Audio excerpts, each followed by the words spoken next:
मेरी लाइफ का सबसे इंटरेस्टिंग पॉडकास्ट है, इसे ज़रूर देखना और अपने दोस्तों से भी इसे ज़रूर शेयर करना। Thank you for watching TRP clips. नमस्ते। Obviously when you see it 360 degree और अगर आप ग्लोबल देखते हो तो इसमें कोई प्रॉब्लम नहीं है, बट मेन इशू यही है कि जो आपको पसंद नहीं करता वो आपसे वही पार्ट लेगा जो उसको कन्वीनियंट नहीं लग रहा है। फॉर एग्जांपल इस पूरे कॉन्वर्सेशन में वो बोलेगा कि आपने औरंगजेब के बाद से भारत गिरना शुरू हुआ। आपकी पूरी जबकि आपने पीछे से आपने पाणिनि की भी बात करी, आपने सारे सेजेस की बात करी, कैसे किया। बट मेरा यही कहना है कि जब आप कल्चर को सेंटर में रखते हो, सिविलाइजेशन को सेंटर में रखते हो, भारत एज गिवर को सेंटर में रखते हो, तो आप एक ग्लोबल पर्सपेक्टिव से किसी चीज़ को बदलोगे और उसी हिसाब से आप शिक्षा प्रणाली को बदलोगे। लेकिन यहाँ पे जैसे आप शिक्षा प्रणाली को बदलने जाओगे, छोटा सा एग्जांपल है योग स्कूल में होना चाहिए नहीं होना चाहिए, इस पर बड़ी कंट्रोवर्सी हुई थी। आपको याद ही होगा जब इंटरनेशनल योगा डे शुरू हुआ था, और तो इस पे कंट्रोवर्सी हुई कि भाई क्यों इसको डाल रहे हो, ये इंक्लूसिव नहीं है, ये एक पर्टिकुलर फेथ को बिलोंग करता है। सो मेरा उसी पे सवाल है कि अगर आप एजुकेशन सिस्टम को बदलते हो और आप अपने कल्चर की बात करना शुरू करोगे, सो उसमें बड़े सारे रोड ब्लॉक्स आते हैं, बड़े सारे स्पीड ब्रेकर्स आते हैं। सो उसको टैकल करना, चलिए सिस्टम का काम है, वो सिस्टम उसको बनाएगा। As an individual, as a parent, as a family, how to start, कि आपको बच्चे को क्या बताना है, राइट कंटेंट बताना है। वेद आप उसको पढ़ा नहीं सकते क्योंकि आपको खुद नहीं पता है, तो पहले तो आपको खुद पढ़ना है, फिर बच्चे को पढ़ाना है। पढ़िए, बिल्कुल पढ़िए। सो हाउ टू स्टार्ट इतना मुश्किल है नहीं। भारत में इतना लिटरेचर हमारा ट्रेडिशनल है जिसको लेकर के ही आप स्टार्ट कर सकते हैं, और एक आम व्यक्ति के लिए वो literature is more than enough. आपको PhD नहीं करना उसमें अभी। सॉरी टू इंटरप्ट, लेकिन इसमें जो एक मेन प्रॉब्लम आ जाती है वो ये है कि इससे होगा क्या, मेरे को मिलेगा क्या, बच्चा कमाएगा क्या। बिकॉज एक ये नोशन आज भी I'll come to that. Let's take an example. सबसे अच्छा है, मतलब आई एम ए साइंटिस्ट, तो हर चीज़ को एग्जाम्पल से शुरू करते हैं। भगवत गीता को लेते हैं। अगर सुनीता विलियम्स भगवत गीता लेकर के, अमेरिकन सिटीज़न है वो, स्पेस जा सकती हैं और उनको वो इंस्पायरिंग लग सकता है।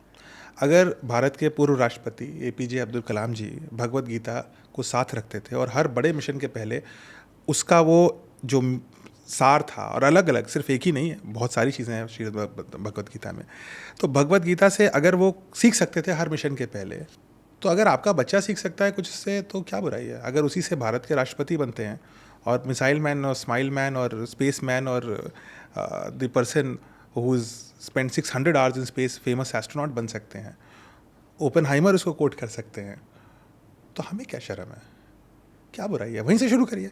और मैं ये भी नहीं कह रहा हूँ कि अगर आपको भाषा नहीं आती हो तो आप अपनी भाषा में पढ़िए, हिंदी में पढ़िए, इंग्लिश में पढ़िए।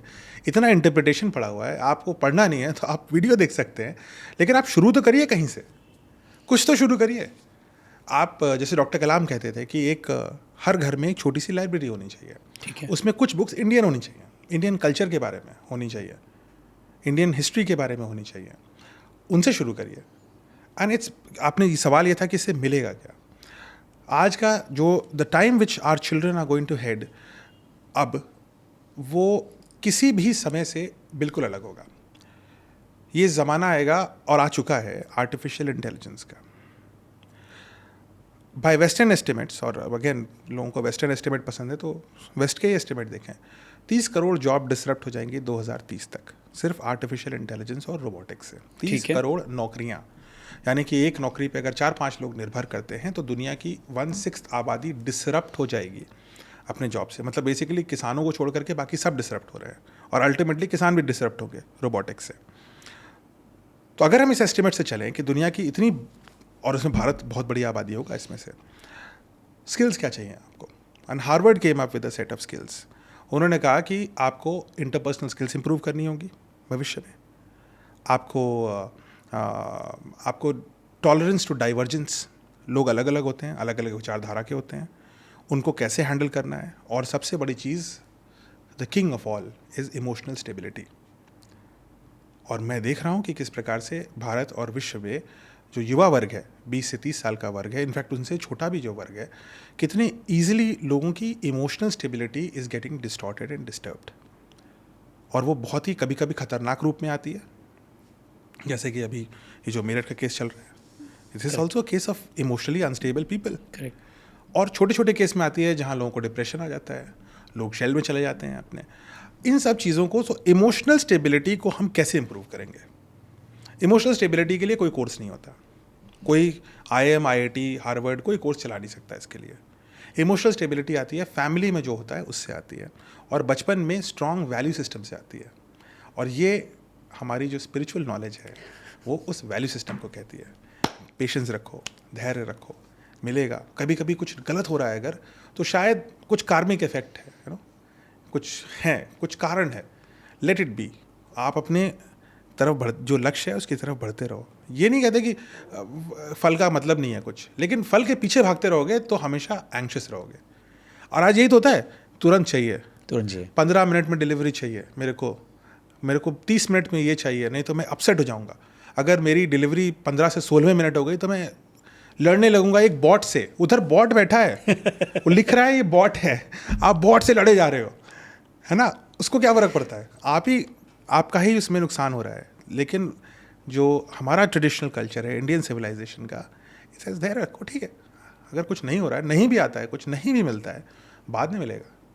Failure is a part of your journey, वो कार्मिक है, उसमें कर्म है, और ज़रूरी नहीं है कि अभी का कर्म हो, पुराना कर्म होगा, जो अभी ख़राब है वो बाद में सही हो जाएगा। और यही तो होता है।